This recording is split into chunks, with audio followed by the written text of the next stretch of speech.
I want to tell you what mental strength actually is, not what it looks like in movies, not the dramatic, heroic, single moment kind, the real kind.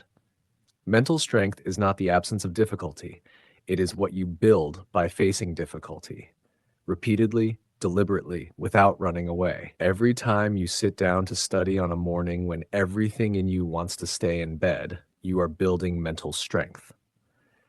Every time you speak English in a real situation when your voice wants to go quiet, you are building mental strength. Every time you make a mistake in front of someone and continue the conversation instead of retreating, you are building mental strength. Every time you come back after a missed week, you are building mental strength. It is not grand, it is not impressive from the outside, it is quiet and daily and ordinary, but it compounds. Every act of facing the discomfort instead of avoiding it adds a small layer, and the layers accumulate into something that genuinely changes who you are, into someone who does not collapse when things are hard, who continues when others stop, who is comfortable with discomfort in a way that most people are not. And here is the remarkable thing about learning English. The English journey, done honestly, done consistently, done through the difficult weeks and the embarrassing conversations and the moments of invisible progress, is one of the most effective mental strength training programs available. Not because it is designed to be, because it is real. Because the difficulties are real. Because the choice to continue is real. And real choices, made again and again in the face of real difficulty, build real strength. Today's story is about a young man named Caden. Caden was not mentally strong when he started, but he became so, one hard session at a time. This is his story. Meet Caden. Caden was 22 years old. He had recently finished his military service and was beginning his professional life, his first job at a supply chain company, managing orders, tracking deliveries, coordinating between suppliers. He was organized and reliable. He had started learning English 3 months ago. Every morning, 20 minutes, a structured course, consistent enough. But he had a problem that was not about English. He avoided discomfort, not in dramatic ways, in small daily pattern of behavior ways. When a session was difficult, he shortened it. When a topic in the course was confusing, he moved past it rather than wrestling with it. When speaking practice felt embarrassing, he skipped it. When a real English opportunity arose at work, he found a colleague to handle it. The path of least resistance had been his default for as long as he could remember. He was not lazy. He worked hard at things that came naturally. But the things that required sitting with discomfort, staying in the difficulty rather than stepping around it, those things consistently did not happen. A friend, a man named Mr. Kareem, who was slightly older and who had built his own capabilities through deliberate embrace of discomfort, noticed this in Caden after a conversation about English.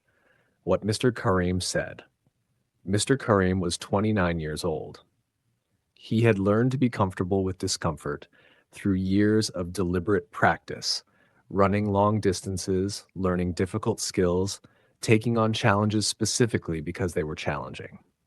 He said to Caden, "Tell me about a moment in your English study this week that was uncomfortable." Caden thought. "There was a pronunciation exercise," he said. "I kept getting it wrong. I did it twice and then moved on." "Why did you move on?" "It was frustrating. I was not improving." Mr. Kareem nodded. "That is the moment," he said. "The moment you moved past the thing you were not improving at, that was the moment that mattered most. Not for your pronunciation, for your mental strength." He continued. "Comfort is the enemy of growth. Not because comfort is bad, but because growth only happens at the edge of your current capability. The pronunciation exercise that was frustrating you was at your edge. When you moved past it, you moved away from your edge, back to comfort, back to where nothing new was being built." He looked at Caden. "Mental strength is built by staying at the edge, by sitting with the discomfort of the thing that is not yet working.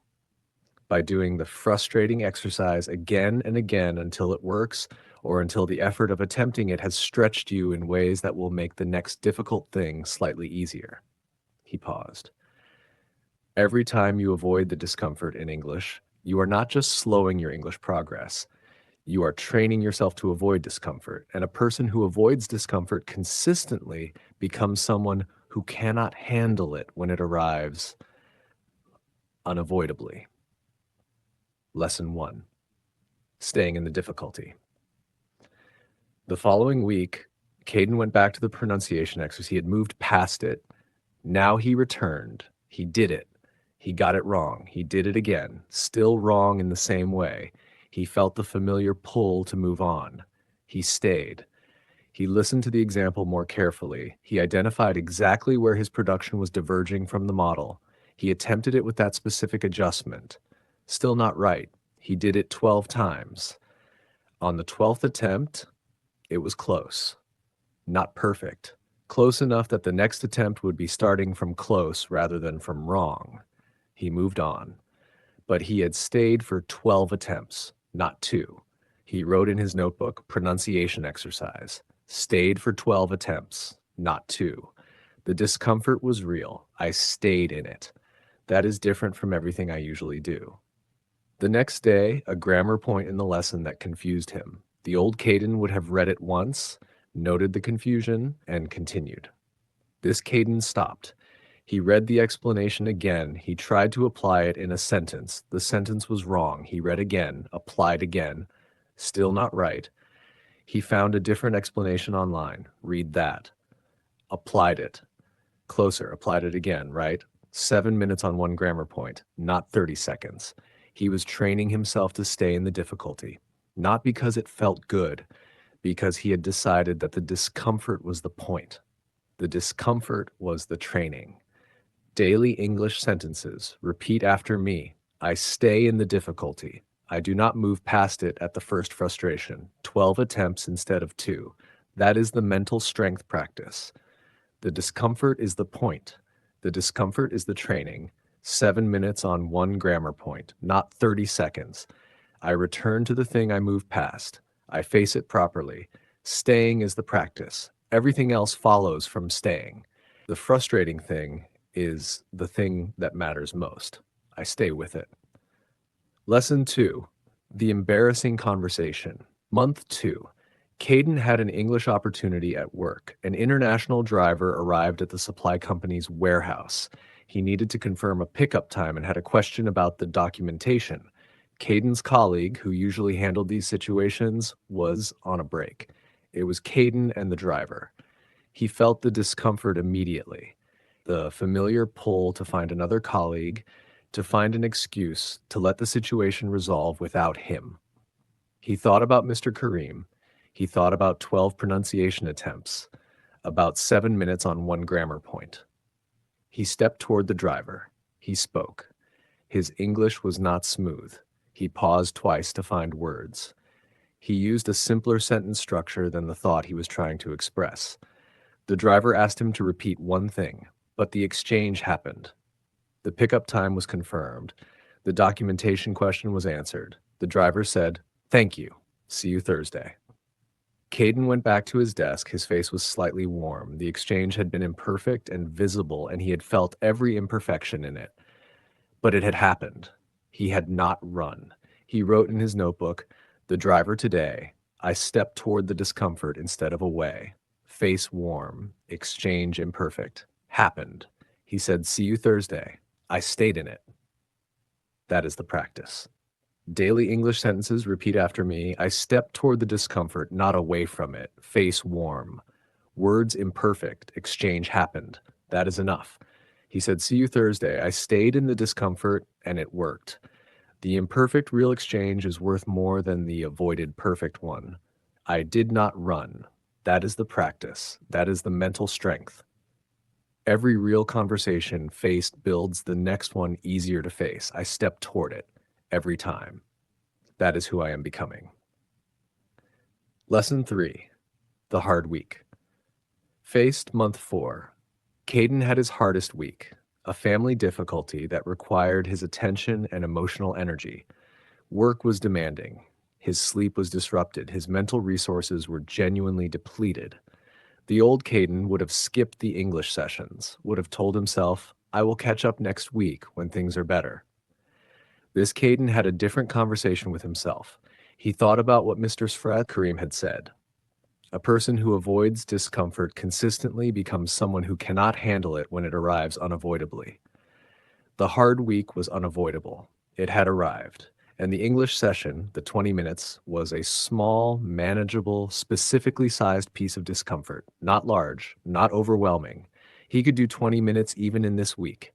He did. Not 25, 20. Some mornings, 15. One morning, 12. But every morning, something. In the hardest week he had experienced in years. At the end of the week, he wrote in his notebook, hard week. Did the sessions anyway. Every morning. Some short. All real. I did not wait for it to be easier. I did it in the difficulty. That is the practice in its most honest form, not when it is convenient, but when it is genuinely hard. He thought about what that week had built. Not English, something more durable. Evidence, the specific personal earned evidence that he was someone who did the thing even in the hard week. Daily English sentences. Repeat after me. I do the session in the hard week, not when it is easier, now, every morning, some short, all real. The hard week was faced. I do not wait for it to be easier. I do it in the difficulty. The hard week is the most important week to show up for. Evidence. I am someone who does the thing even when it is genuinely hard. Not English built this week, something more durable. Mental strength. The hard week faced is the most honest form of the practice. Lesson 4. 1 year, a different person. 1 year after his conversation with Mr. Kareem, Caden was genuinely different, not just in English, in the quality of his engagement with difficult things. His English had improved significantly. 1 year of consistent sessions, of staying in difficulty rather than moving past it, of real English conversations faced rather than avoided. His reading was strong, his writing was professional. He had handled 14 spoken English exchanges at work across the year, all of them faced, all of them building the next one. But the change that surprised him most was not the English. It was the discomfort tolerance. He noticed it at work. When a project was complicated, he engaged with the complication rather than simplifying past it.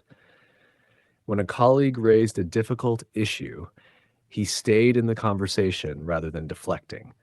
When something was not working, he investigated rather than accepted.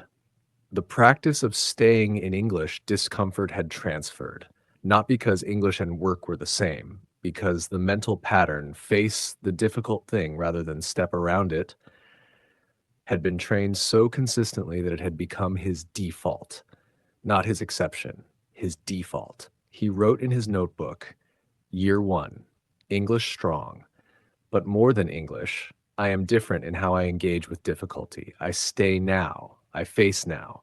That was not true a year ago. 1 year of English discomfort trained a pattern that now runs across everything I do. Mental strength built in English study shows up everywhere. Daily English sentences. Repeat after me. Year 1. English strong, but more than English, I am different. I stay in difficulty now. That is my default. It was not before. Mental strength built in English shows up everywhere else. The pattern trained in study transferred to all of professional life. 1 year of facing the uncomfortable thing built this different person. Discomfort tolerance was trained. It is now mine. I keep it sharp. I face difficulty. That is who I became. That is worth everything. Final words. Face the difficulty. Caden's story is simple. He avoided discomfort daily, in small ways. It kept him comfortable and kept him stuck. One conversation with Mr. Kareem. 1 year of staying in the difficult thing, the frustrating pronunciation exercise, the confusing grammar point, the awkward real conversation, the hard weak sessions. 1 year of facing instead of avoiding. And a different person at the end of it. Not just stronger English, stronger mind, a default of engagement with difficulty that had not been there before and that transferred into everything he touched. Maybe you avoid discomfort too. Maybe when the session is difficult, you shorten it. When the speaking opportunity arrives, you redirect it. When the hard week comes, you tell yourself next week. I want to say one thing. The discomfort is not the obstacle. The discomfort is the training. Every time you stay in the difficult session, you are building something, not just English, mental strength, the specific, quiet, compounding strength of someone who faces what they could avoid. Stay in the difficulty. On the next hard session, do not shorten it. Do the full thing. On the next speaking opportunity, step toward it, not away. On the next hard week, do something every morning, even 12 minutes, because the person who faces the difficulty consistently, daily, in small ways that compound, becomes someone who is no longer afraid of it. And someone who is no longer afraid of difficulty is someone who can do almost anything. See you in the next one. Stay calm, stay strong, and face the difficulty every single day.